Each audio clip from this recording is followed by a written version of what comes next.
ایک छोटे से गांव में यासिर नाम का एक गरीब किसान रहता था। यासिर दिन रात मेहनत करता, मगर खेत इतना पैदावार न देता कि इसकी तमाम जरूरियात पूरी हो सकें। वो हमेशा अल्लाह से दुआ करता कि उसकी मुश्किलात आसान हो जाएं।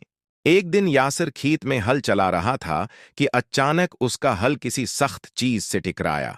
वो रख गया और देखने लगा कि जमीन के नीचे क्या है। जब उसने थोड़ी खदाई की तो एक लोहे का पुराना संदूक निकला। यासर हैरान हुआ और सोचने लगा कि इस संदूक में क्या हो सकता है।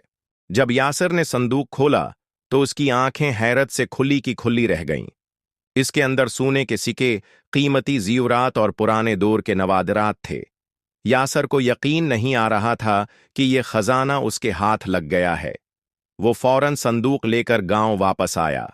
यासर ने सोचा कि यह खजाना शायद किसी और का हो सकता है, लिहाजा उसने गांव के बुजुर्गों को यह संदूक दिखाया। गांव के बुजुर्गों ने कहा, यासर, यह तुम्हारी ईमानदारी का इनाम है। यह खजाना तुम्हारा हक है, क्योंकि तुमने उसे छुपाया नहीं बल्कि सबके सामने पेश किया। यासर ने उस खजाने से अपनी जमीन को बेहतर बनाया और खेतों में अच्छी फसल उगाई। वो गांव के दीगर गरीब लोगों की भी मदद करने लगा। गांव के लोग उसकी ईमानदारी और सखावत की बहुत तारीफ करने लगे।